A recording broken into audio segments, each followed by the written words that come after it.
Hey everybody, Nick Espinosa, your chief security fanatic here. And in Apple and Google news, we're talking about them together because there has been some privacy movement here that I think is really concerning, especially if these two get together in the way they're talking about. Now, here's what's going on. Google and Apple are in talks over a deal that could see Google's chatbot technology installed on every single iPhone, despite the controversy that Google's chatbot, known as Gemini, has had over the last few weeks or a couple of months or so due to its promotion of diversity. And we'll talk about that because diversity in and of itself is not really a bad thing, but it also has to be applied right. Now, the two tech giants are in discussions over licensing parts of Google's Gemini bot for the iPhone's built-in AI tools, such as its Siri assistant, and that's according to Bloomberg. Now, Google shares rose 6.6% basically today in response to that news, with a potential deal being seen as a major boost to its artificial intelligence business.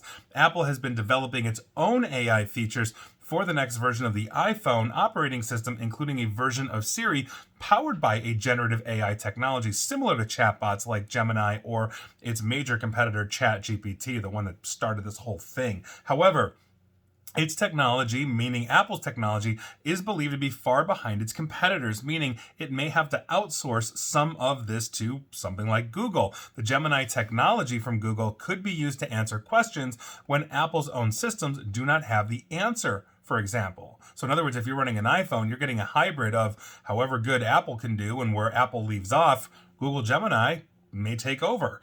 However, interestingly enough, a partnership would potentially raise concerns because it means that Google might have access to your user data if you're on an iPhone. Now, Apple's already data mining you, but why throw Google into the mix? Because they are a much larger data miner than Apple, even though Apple people understand you're being data mined on an Apple product too. Now, it may also draw regulators' attention because Google right now, if you didn't know, already pays Apple an estimated $18 billion US a year to be the default search engine on the iPhone's Safari web browser. That's an arrangement that the US Department of Justice has sued Google over on anti-monopoly grounds. Now, this deal, if it goes through, would be a major boost to Google, whose chatbot, as I mentioned, has been under fire all over the news and in social media for quote-unquote being woke on things that it shouldn't be. And Google has been scrambling to control the damage caused by that online backlash against Gemini. Now, if you don't know what I'm talking about, essentially last month,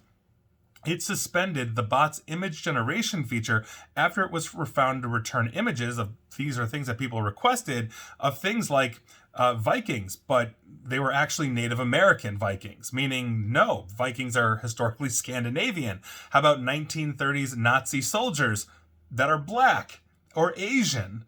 Not so much, right? I really think the actual Nazis would have a problem with a black Nazi, as I think, yeah, everybody would agree with that, right? Female popes, all that kind of stuff was happening with this, essentially in an effort to essentially create diversity. So they trained the artificial intelligence to say, hey, here we are. We also saw founding fathers that were of, different origins as well, when, the founding fathers like George Washington was a white guy, et cetera, et cetera. So Google changed also on top of this the text responses after Gemini also failed to condemn things like pedophilia and also refused to say whether Adolf Hitler or Elon Musk had actually done more harm to society. Meaning, if you're comparing those two, which one is worse? And it doesn't know. It can't say. There's negative to go around all over the place, according to Gemini. That's absolutely crazy. Now, Google's CEO, Sundar Pichai, basically called the responses completely unacceptable, quote unquote, while Sergey Brin, one of the co-founders of Google,